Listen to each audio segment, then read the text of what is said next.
Heart attack में pen होती है, बैठे बैठे पेन होती है। अच्छा, एंजाइना में कब होता है? चलने से पेन होता है, रुकने से पेन ठीक हो जाती है। जब 70, 80, 90 ब्लॉकेज हो, 70, एक आदमी बोलता है मुझे दौड़ने में दिक्कत है, तो कितनी ब्लॉकेज बोलूं? More than 70। एक बोलता है मुझे चलने में दिक्कत है, तो कितनी ब्लॉकेज बोलूं?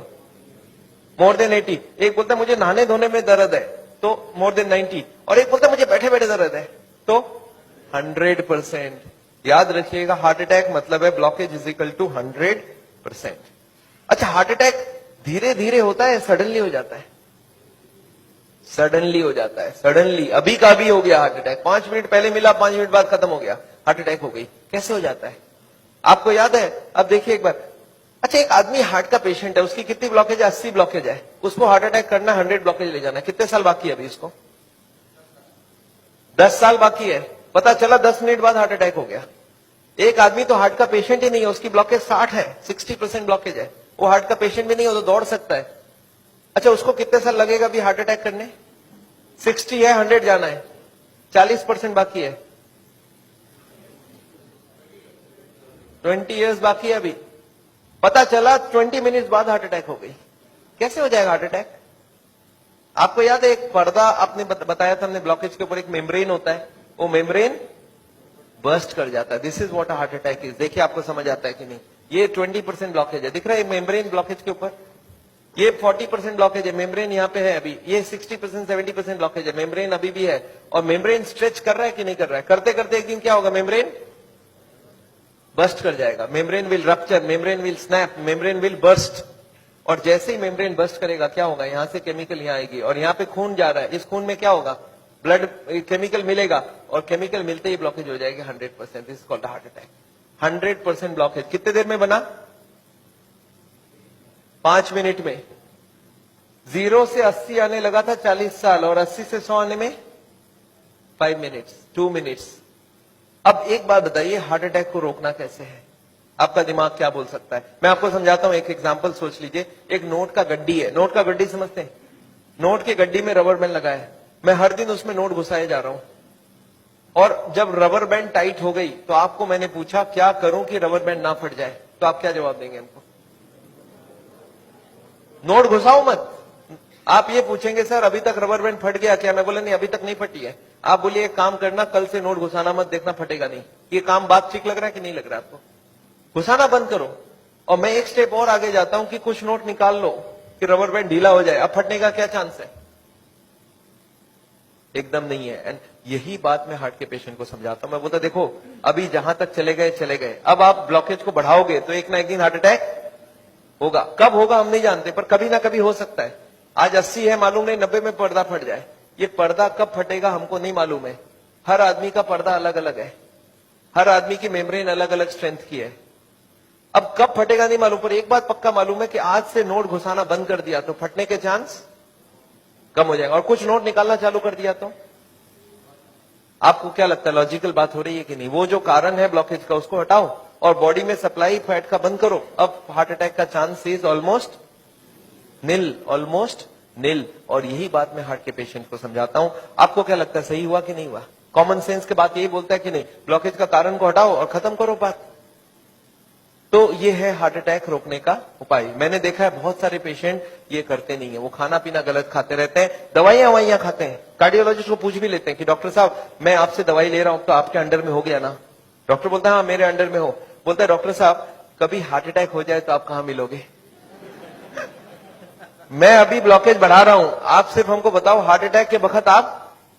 अच्छा, कार्डियोलॉजी भी बड़ा खुश रहता है, बोलता है मेरा मोबाइल नंबर रखना, जब भी हार्ट अटैक हो मुझे इन्फॉर्म करना और मैं आपको बताऊंगा कहां पहुंचना है, और मैं भी वहीं पहुंचूंगा, फिर आपको बचाने की पूरी कोशिश करूंगा। पर हार्ट अटैक के बाद, हार्ट अटैक के पहले करने का कुछ जरूरत? आपको क्या लगता है, सही बात हो रहा है गलत हो रहा है? अरे हार्ट अटैक के पहले ही रोक लो ना कि हार्ट अटैक। पर मैंने देखा आजकल ऐसा ही कुछ हो रहा है। Anyway I don't want that. अच्छा एक बात बताइए, ये जो पेशेंट है जिसका ब्लॉकेज बढ़ रहा है, ये सब जानता भी नहीं है क्या क्यों ब्लॉकेज बढ़ रहा है। कार्डियोलॉजिस्ट के पास जाए तो उसको बता देना चाहिए कि नहीं किस लिए ब्लॉकेज हो रहा है। अच्छा, अगर हार्ट के हॉस्पिटल में आप चले जाएं तो वो लोग भी यही सब बात करेंगे ना आपसे? क्या लगता है, हाँ या ना? वो लोग क्या बात करेंगे? उनके पास 2 प्लान है, एक है बाईपास सर्जरी और एक है एंजियोप्लास्टी। अच्छा, इतनी कॉमन सी बात है, ब्लॉकेज का कारण को रोको, वो इसको नहीं बता के बाईपास एंजियोप्लास्टी क्यों बोल रहे हैं? आपको क्या लगता है? आगे पहले कॉमन बात बताओ, फिर तो बाईपास सर्जरी एंजियोप्लास्टी की बात करते हैं। वो लोग चाहते नहीं है ये सब ज्यादा, वो बोलते हैं भाई हमारी बाईपास की काम अच्छी। अच्छा, वो लोग कैसे ले जाते होंगे आपको उस तरफ, मैं आपको समझाना चाहता हूं कैसे ये सिस्टम बन गया कि वो बाईपास एंजियोप्लास्टी की तरफ चले जाते आदमी। मैं आपको समझाता हूं। एक आदमी है, ऑर्डिनरी आदमी है, खाने में खूब चर्बी खाता है, उसको क्या मालूम इससे ब्लॉकेज होता है, सिगरेट उगरेट पी रहा है। एक दिन चलते चलते वो देख रहा है जब मैं स्पीड लेता हूं मेरे को यहां पे दर्द हो जाती है, फिर मैं रुक जाता हूं, दर्द ठीक हो जाती है। कितनी ब्लॉकेज है? 80। चलने में स्पीड लेते ही दर्द हो रहा है, जब वो दादर चढ़ता है, सीढ़ियां चढ़ता है, उसको दर्द होता है। तो कितनी ब्लॉकेज हो गई? 80। अच्छा, वो बताएगा क्या किसी को? सोचता है कि अभी तो मैंने फील किया है, अगर घर में जाके बता दूंगा घर वाले परेशान हो जाएंगे। एक तो ऐसे ही वो परेशान है, इतने सारे कॉम्प्लिकेशन है घर पे, और मैं ये भी बता दूं तो झंझट हो जाएगा। बताता नहीं है। कितने दिन तक नहीं बताता है?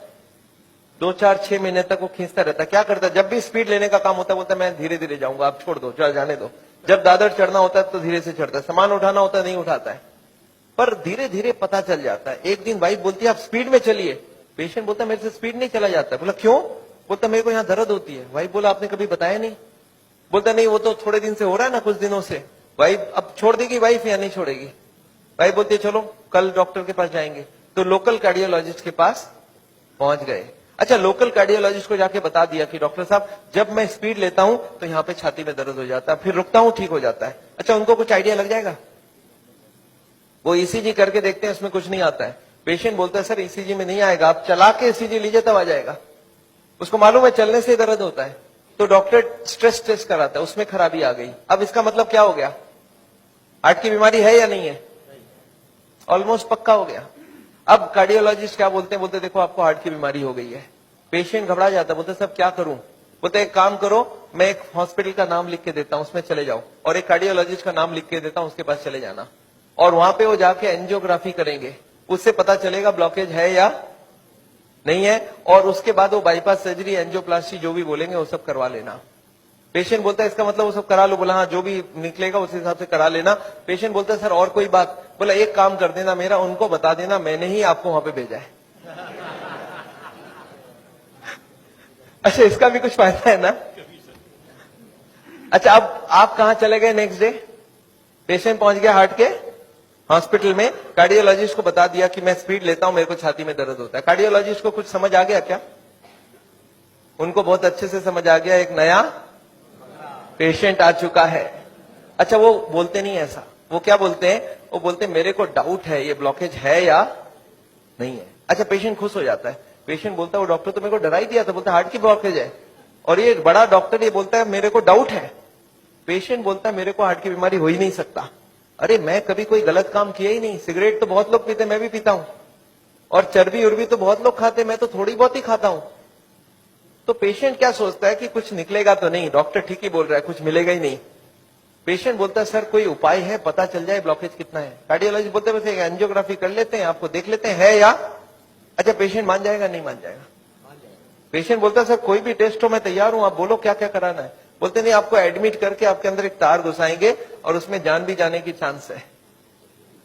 अच्छा, पेशेंट फिर भी नहीं चाहता है कुछ, तो बोलते बिना तार घुसाए कुछ कर लीजिए ना, पता करना है ना ब्लॉकेज, कर लीजिए आप।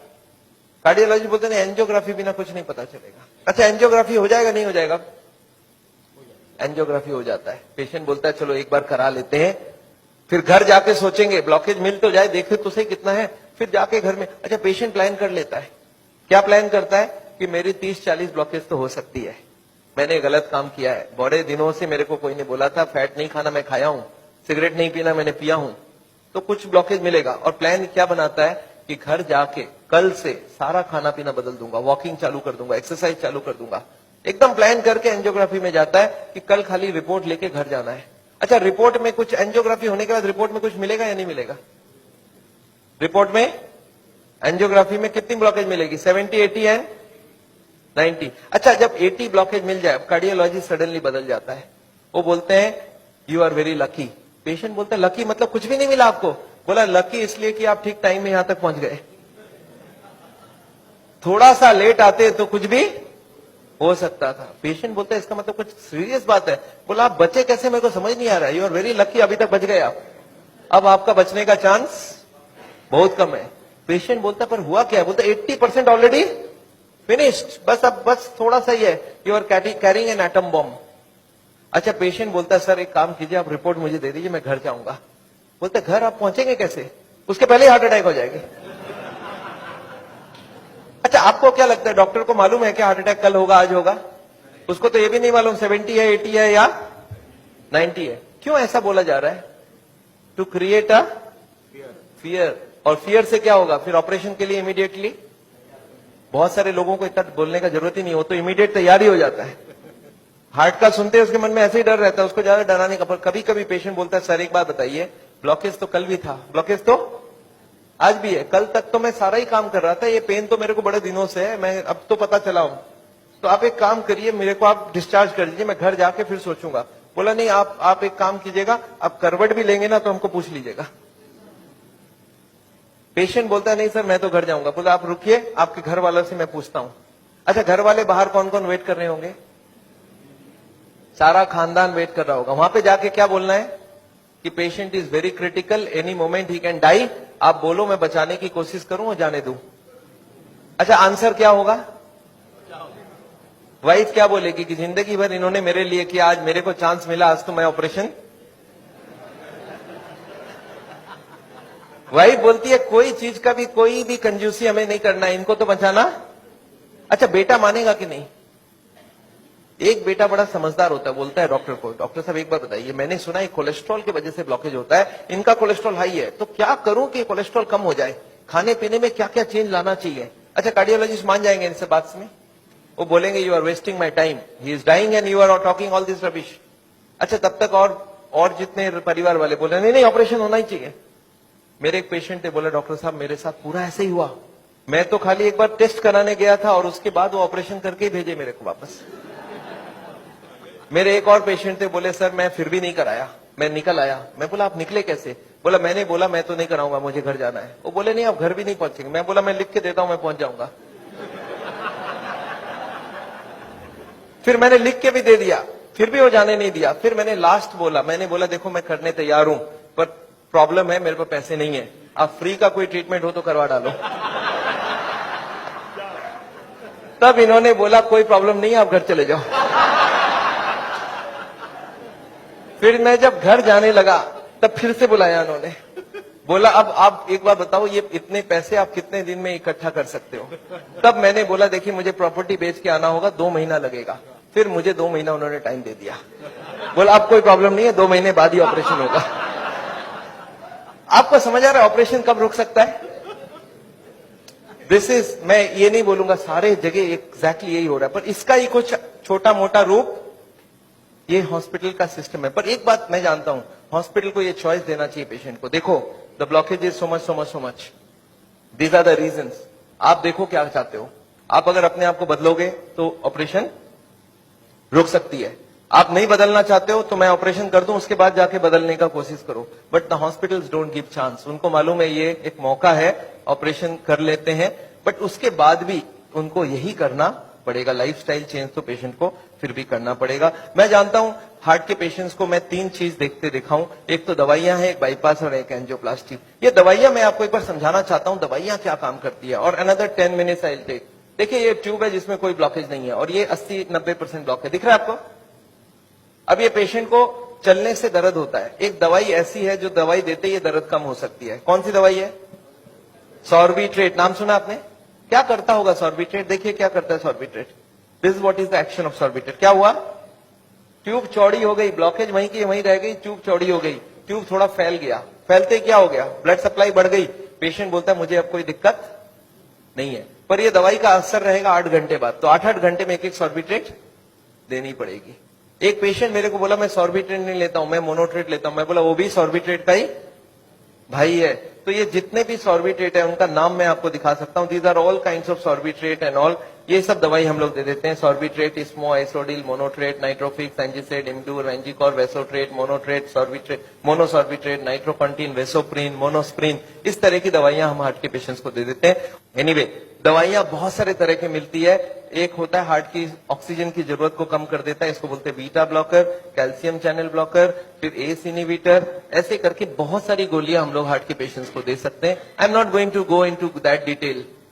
कुछ ब्लड पतला करने का दवाई भी देते हैं, आपने देखा है नाम, इकोस्प्रिन, कोल्स्प्रिन, एएसए, डेलिस्प्रिन, डिस्प्रिन, क्लोपिग्रेल, क्लोपिलेट, क्लोपिवास, सिरुविन, क्लैबिक्स, क्लोट्रेल, क्लैजरिल, स्ट्रोमेक्स, डीप्लैक, इस तरह की गोलियां हम लोग देते हैं ब्लड को पतला करने के लिए। पर ये गोलियां देने से भी पेशेंट ठीक नहीं होता है, तो इसके लिए मैं चाहता हूं वो लाइफस्टाइल चेंज करें, अपनी ब्लॉकेज को कम करें कि उनको देने की जरूरत पड़े ही नहीं। अच्छा, ये गोलियां इतनी खाएगी, इसके साइड इफेक्ट्स होती है क्या? अगर साइड इफेक्ट होती है कॉन्स्टिपेशन, तो कॉन्स्टिपेशन की और गोली दूंगा, और एसिडिटी हो जाए तो एसिडिटी की गोली दूंगा, और नींद ना आए तो नींद की गोली दूंगा। अच्छा बताइए, बीमारी ठीक हो रहा है कि नहीं हो रहा है?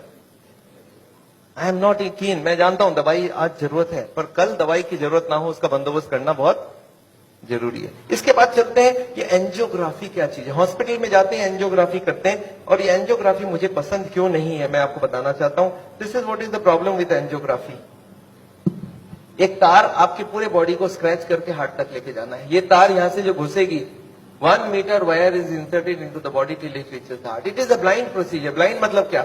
आप घुसा दो, ये अंदर जाती जाएगी, और अगर अटक गई तो वापस खींच के फिर से ट्राई करना होगा। मतलब वो अंदर स्क्रैच करेगा ही करेगा, पूरे बॉडी को स्क्रैच करती है। वो लिखवा लेते हैं कि अगर हार्ट अटैक हो गया तो मेरी कोई जिम्मेवारी नहीं है, और ये पूरे बॉडी को ये पंक्चर भी कर सकता है। मैंने ऐसे ऐसे पेशेंट देखे हैं कि एंजियोग्राफी के वक्त ही डेथ हो गई। एंजियोग्राफी में पैर को काटना पड़ा अल्टीमेटली, क्योंकि वो पैर की ट्यूब को डैमेज कर दिया। तो एंजियोग्राफी मैं नहीं चाहता हूं। और उसके बाद क्या होगा? इनएक्यूरेसी अबाउट द रिपोर्ट, और उसके बाद pressure from the cardiac doctors for the next operation. Patient को लगता है मेरे को इमरजेंसी हो गया, बट इमरजेंसी प्रिसिपिटेट कराया जा सकता है। एनीवे, ये एंजियोप्लास्टी जो है, ये दो ऑपरेशन, दो चीज वो लोग करते हैं, एक एंजियोप्लास्टी, एक बाईपास सर्जरी। मैं एंजियोप्लास्टी 2 मिनट आपको समझाना चाहता हूं। What is this angioplasty?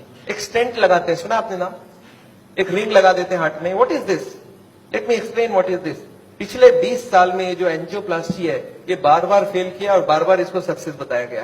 पहले आई थी बैलूनिंग, बैलून एंजियोप्लास्टी। उसके बाद बहुत सारे तरह के एंजियोप्लास्टी आई, ऑर्डिनरी स्टेंट आई, फिर गोल्ड स्टेंट आई, फिर रोटा ब्लेडर आया, रेडियो एक्टिव स्टेंट आई, लेजर एंजियोप्लास्टी आई, आजकल चल रहा है ड्रग कोटेड स्टेंट। पर ये सारे के सारे फेल हुए हैं। क्यों फेल हुए, एक बार समझाना चाहता हूं। देखिए, ये बैलूनिंग क्या चीज है? याद है आपको, एंजियोग्राफी के वक्त तार अंदर घुसाई थी, वो कहां तक गई थी? हार्ट तक, यहां तक तार आई थी। इस तार के ऊपर ये बैलून होता है। इस तार को थोड़ा सा धक्का मारते हैं। कभी कभी कार्डियोलॉजिस्ट तार को अंदर रख के बाहर आ जाते हैं, आके बोलते हैं देखो तार अंदर है, बोलो तभी खोल दूं। आप बोलते चलो खोल दो, कितने लगेंगे? 2 लाख लगेंगे। 2 लाख दे दिया। अब ये तार को ये लोग धक्का देते हैं थोड़ा और, तो तार की जो बैलून है ये बीचों बीच आ जाती है ब्लॉकेज में। अब इस बैलून में पानी डालना होता है। ये बैलून ऐसा होता है, इसमें पानी डालते ही बैलून फूल जाती है। अच्छा, पानी कैसे डालेंगे? आपने होली में बैलून फुलाया एक सिरिंज से? सिरिंज में पानी ले लो, सिरिंज को दबा दो तो बैलून के अंदर पानी घुस जाए। तो बाहर से सिरिंज से पानी डालेंगे तो बैलून क्या होगा? फूल जाएगी। फूलते ही ब्लॉकेज कहां गई? साइड में दब जाएगा, ऊपर कंप्रेस्ड हो जाएगी, नीचे कंप्रेस्ड हो जाएगी। अच्छा, ये बैलून को जब पानी निकाल लेंगे तो क्या होगा? बैलून को वहां पे 2-4 सेकंड से ज्यादा नहीं रख सकते, क्योंकि हार्ट अटैक हो जाएगी, 100 हो जाएगी ब्लॉकेज। तो बैलून में पानी डाला और सिरिंज से वापस पानी खींच लिया। जैसे ही पानी खींचा, बैलून वापस चिपक गई, तार को पकड़ के बाहर निकाल लिया। Angioplasty over. आपको समझ आ रहा है क्या करना पड़ा? ये तार यहां थी, इसी को थोड़ा आगे किया, बैलून डाल, पानी निकाल लिया और ब्लॉकेज वापस। अच्छा, ब्लॉकेज वापस आ जाएगी नहीं आ जाएगी इसके बाद? क्या लगता है आपको? This is elastic. इलास्टिक समझते हैं आप? ये लोहा या पत्थर नहीं, इलास्टिक है। और जैसे ही बैलून निकाल लिया, ब्लॉकेज वापस आने लग गई। थोड़े साल बाद यही कार्डियोलॉजिस्ट मान गए बैलूनिंग काम की नहीं है। पहले क्लेम किया था बैलूनिंग एक बार कराओगे जिंदगी भर चलेगी, फिर मान गए काम की नहीं है। फिर क्या हो गया? फिर वो बोले इसमें स्टेंट लगाना होगा। What is this stent? Look at this, this is the blockage. दिख रहा है आपको येलो कलर की? और इसके अंदर एक बैलून डाल दिया। आपको दिख रहा है ब्लैक कलर का बैलून? बैलून में पानी डाला तो ब्लॉकेज कहां चलेगी? साइड में आ गई। जब बैलून निकाल लेंगे तो ब्लॉकेज वापस आएगी। तो यहाँ पे एक स्प्रिंग लगा देते हैं। ये स्प्रिंग क्या काम करेगा? ब्लॉकेज को आने से रोक देगा। आपको समझ आ रहा है स्प्रिंग का मतलब क्या है? अगर स्प्रिंग डाला गया, इसका मतलब क्या है? कि ब्लॉकेज वापस आ रही थी। इसका मतलब पहले वाला जो क्लेम था वो गलत था कि बैलूनिंग करा लो, ठीक रहा। इसके बाद ये जो स्टेंट लगी, स्टेंट का एक मेजर प्रॉब्लम है कि इसके अंदर से ब्लड जाएगी और फॉरेन बॉडी के अंदर ब्लॉकेज बहुत जल्दी होती है। ये देखा गया है स्टेंट में 6 महीना 1 साल में सारे ब्लॉक आ जाती वापस।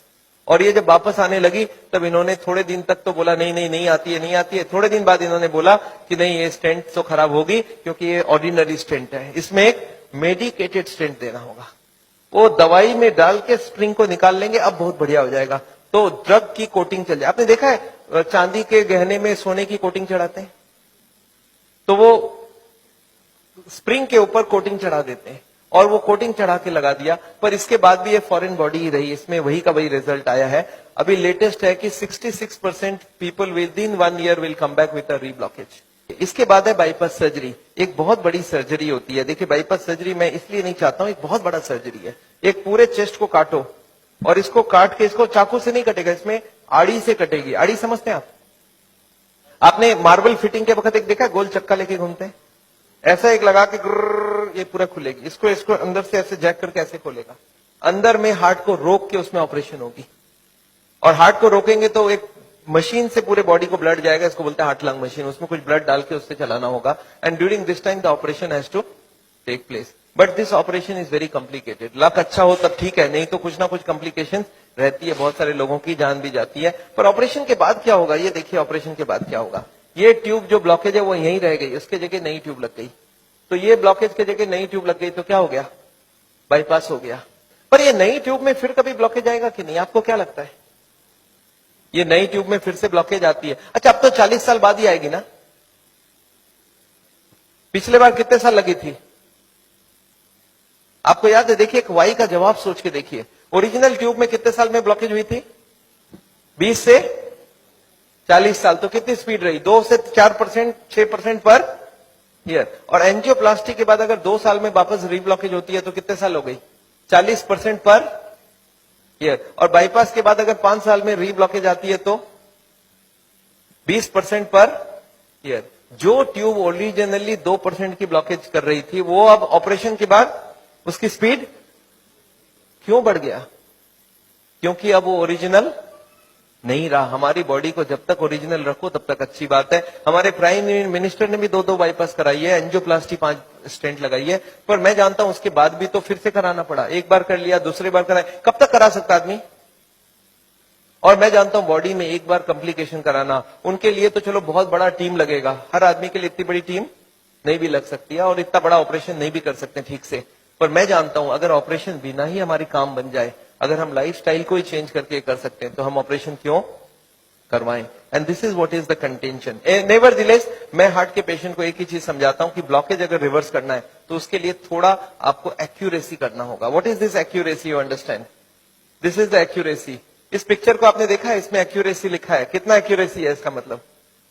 मैं आपको समझाता हूं। ये एक ड्रम है, ये ड्रम में मैं पानी भरना चाहता हूं और इसमें 15 छेद है। आप बताइए कितनी छेद बंद करने से ड्रम भरेगी? याद है 15 कारण है। अब इसमें से कितने को कंट्रोल करूं कि ड्रम भर जाए? सारे को करना होगा। अच्छा मैं हार्ट के पेशेंट्स को क्या देखता हूं, उनको कुछ मालूम भी नहीं है इसके बारे में। वो क्या बोलते हैं, मेरा कोलेस्ट्रॉल कंट्रोल है, ट्राइग्लिसराइड ज्यादा है, शुगर कंट्रोल है, बीपी ज्यादा है। मैं बोला ऐसे नहीं चलेगा, सारे होल बंद चाहिए मुझे। बोलते मैं थोड़ा थोड़ा करूं तो कैसे चलेगा? मैं बोला थोड़ा थोड़ा से काम नहीं चलेगा। बोलते मैं बीपी कम किया हूं पर पूरा कम नहीं कर रहा हूं, 120 नहीं ला रहा हूं, 140 ही रखा हूं। मैं बोला नहीं चलेगा, मुझे सारे फैक्टर्स एक साथ कंट्रोल चाहिए। हाँ इसके लिए शुगर, बीपी, कोलेस्ट्रॉल, ट्राइग्लिसराइड आपसे कम नहीं हो रहा, मैं दवाई देके कम कर देता हूं। पर स्मोकिंग आपको पूरा ही बंद करना होगा, खाने में तेल आपको बंद करना होगा, एक्सरसाइज आपको करना पड़ेगा, ओवरवेट कम करना होगा, खाना पीना में फाइबर ज्यादा डालना होगा। अच्छा ये सब संभव है क्या लोगों के लिए? यस, क्या प्रॉब्लम है? ये तो सिंपल सी बात है, इसको क्यों नहीं कर सकते? क्यों नहीं सिगरेट बंद कर सकते? क्यों नहीं मीट बंद कर सकते? क्यों नहीं तेल घी छोड़ के आप अलग तरीके से खाना बना सकते हैं? तो all these if you do there is no problem. Nevertheless मैं जानता हूं, एक और छोटा सा चीज आपको बताना चाहता हूं। अभी एक और नई जो टेक्नोलॉजी आ गई है, आदमी को मैं सोचता था बिना काटे कुछ हो सके। ये हमारी कुकिंग की क्लास है, this is a cooking class. मैं हार्ट के पेशेंट्स को ट्रेनिंग देता हूं। This is my dietitian teaching cooking, 0 oil cooking to the patients wives. मैं हार्ट के पेशेंट्स को योगा सिखाता हूं। मैं बोलता हूं कैसे भी करो योगा करो, आप योगा करने की बहुत जरूरी है। उसके साथ उनको क्या करना चाहिए, क्या नहीं करना चाहिए, कितनी सामान उठानी चाहिए, गाड़ी चलानी चाहिए, स्कूटर चलाना चाहिए, ऑफिस जाओ तो क्या प्रिकॉशन लो, दादर चढ़ो तो क्या प्रिकॉशन लो, आगे कौन सी योगा करो, कब तक करो, कौन सी मेडिसिन लो, कब तक लो। एंड फॉर दिस हाँ मैं एक मैगजीन भी निकालता हूं, इसका नाम है साउल टाइम्स। ये मैगजीन मैं हर महीने निकालता हूं, दिल्ली से निकलती है, हिंदी और इंग्लिश में। अच्छा, आपको एक फॉर्म दिया गया है क्या, ऐसा देखिए तो, have you got a form like this? ये फॉर्म में अगर आप अपने नाम एड्रेस भर के देंगे तो आपको ये मैगजीन आगे आपको मिलता रहेगा हर महीने, हिंदी में इंग्लिश में दोनों में मैगजीन है। और इसके साथ एक छोटा सा और क्वेश्चन ये रखा है कि यहां पे अगर हम लोग ऐसा कोई कैंप करवाएं तो how many people will be interested to join such a camp. 1 दिन का या 2 दिन का ऐसा एक कैंप अगर हम करवाएं तो कोई इंटरेस्टेड हो तो प्लीज फिल इट अप। मेरे को लोग बोलते हैं डॉक्टर साहब इतनी सारी बातें अगर कैसे याद रखूंगा, मैंने बहुत मोटी मोटी किताब लिखी है। आदमी बोलता है सर छोटा सा कुछ दीजिए ना कॉपी, तो मैंने एक ऐसी किताब बनाई है जिसका नाम है पॉकेट गाइड। एक 30 रुपीज की किताब है, कोई 2 घंटा बैठ के पढ़ ले तो जितनी बातें मैंने बताई है सब इसमें लिख के रखा है। So this book I have brought over here. मेरे ख्याल से बाकी बुक्स तो मैं नहीं ला सकता हूं क्योंकि hundreds of books are there, तो मैं ये बुक लाया हूं। कोई को लगता है कि मैं पढ़ना चाहता हूं और कोई को पढ़ाना चाहता हूं, हार्ट के पेशेंट को जरूर पढ़ाइए। 30 रुपीज की गिफ्ट होती है, you can give it to anybody and they will learn things from the book. तो ये बहुत जरूरी है। मैं जानता हूं, मैं ये मैगजीन पिछले 10 साल से रन करता हूं and it is gone all over the world. मैं एक नई टेक्निक आपको इसी वक्त बताना चाहता हूं। There is a new machine which has come which can open the collaterals. देखिए कोलैटरल्स का क्या मतलब है, ये ब्लॉकेज है, बाईपास सर्जरी में क्या करते हैं, एक नई ट्यूब लगा देते हैं। इसमें क्या करते हैं, जो हार्ट की ये ब्रांच है और ये ब्रांच है, इनको जोड़ देते हैं आपस में, and there are so many small tubes, जो इसको जुड़ जाए तो ब्लड यहां से आने लगे। ये जो छोटे छोटे ट्यूब है, ये मैंने बोला था स्पोर्ट्समैन चालू करके रखते हैं, और स्पोर्ट्समैन चालू कर दिया तो क्या हो गया, उसके पास 2 सप्लाई हो गई, एक तो ये ओरिजिनल है और एक साइड वाली भी है। इसको बोलते हैं कोलैटरल। बैंक में आपने लोन लेते हुए देखा है कभी, कोलैटरल्स बोलते हैं। कोलैटरल मतलब क्या, कि ये फेल हो जाए तो दूसरा कोई होना चाहिए। तो ये कोलैटरल्स भगवान ने हमें दे के रखा है। ओरिजिनल तो था ही था, एक कोलैटरल भी देके रखा, कभी ये फेल हो जाए तो ये चालू करना। अच्छा, ये अगर चालू हो जाए बिना ऑपरेशन के तो इससे अच्छा कुछ नहीं हो सकता। And this is a new machine, new technology which has कम। देखिए हमारे मेडिकल साइंस की टेक्नोलॉजी बिना कांटे वाली टेक्नोलॉजी है। ये देखिए ये ट्यूब्स है जिसमें कोई कोलैटरल्स चालू नहीं है, और ये है ट्यूब्स के सारे कोलैटरल्स चालू हो गए। आपको समझ आ रहा है डिफरेंस दोनों के अंदर? ये जो छोटे छोटे कोलैटरल्स है ये हमारे सबके पास है, और एक मशीन से इसको या तो स्पोर्ट्स करके चालू कर सकते हैं या तो एक मशीन से चालू कर सकते हैं। ये मशीन क्या करती है सोचिए, ये जैकेट्स लगा दिया हमने कफ में, थाई में, बटक्स में, और सारे को एक साथ स्क्वीज कर दूं तो क्या होगा, इसकी ब्लड कहां जाएगी, बॉडी में ही रहेगी, पर कहां जाएगी, ये हार्ट के तरफ जाके हार्ट के ट्यूब्स को धक्का देके प्रेशर देके इसको खोलेगी। ये प्रेशर 1-1 घंटे तक एक में इसको हार्ट के संग सिंक्रोनाइज करके दिया जाता है। सिंक्रोनाइज मतलब हार्ट जब पंप करे तो मशीन पंप नहीं करता है, जब हार्ट पंप करके रिलैक्स करने लगे, जब पूरी ब्लड वापस आती है तो वो स्क्वीज करके सारे ब्लड को एक साथ भेजा जाता है। And this goes on, ECG feed होती है कंप्यूटर को, and this machine we have seen now without bypass surgery. आदमी बोलता है मुझे इमीडिएट रिजल्ट चाहिए, तो without bypass this can work very well. तो इसको हम लोग बोलते हैं नेचुरल बाईपास। नेचुरल बाईपास समझ रहे हैं, भगवान ने ऑलरेडी नेचुरल बाईपास हमें दे के रखी है, स्पोर्ट्समैन चालू करके रखा है। तो आप हार्ट के पेशेंट हो, आप चालू करो, आपके पास कोलैटरल आ गई तो ओरिजिनल नहीं भी होगा तो भी काम चल जाएगी। और एक मैं जैसे ही, हाँ एक और ट्रीटमेंट आई है जिसको हम लोग बोलते हैं बायोकेमिकल क्लीनिंग। ये अभी बहुत अच्छी रिजल्ट आ सकती है, कुछ केमिकल अंदर डाल के ब्लड में उसको अंदर से गला लिया जाए। जैसे किचन में आपने सुना नाली जाम हो जाए तो क्या करते हैं हम लोग, कुछ केमिकल डालते हैं अंदर से, तो ये केमिकल की भी ट्रीटमेंट आजकल चल रही है। बट अभी भी इसका रिजल्ट हर आदमी में सेम नहीं आता है, but result are still there.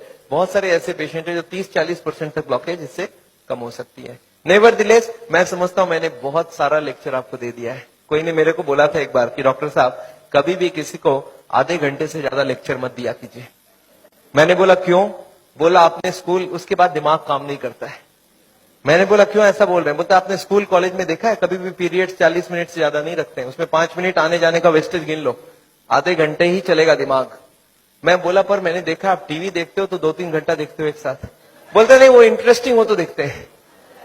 तो मैं जानता हूं आप हमारे साथ बैठे हैं 2 घंटे के लिए और आपको जरूर इंटरेस्टिंग लगा होगा। मैं फिर से धन्यवाद देना चाहता हूं ये हॉल को अरेंज जिन लोग ने किया उनको, श्री माफत लाल जी को जिन्होंने आपके लिए ये लेक्चर कराया है। और अगर आपको लेक्चर अच्छा लगा तो उनके लिए फिर से एक बार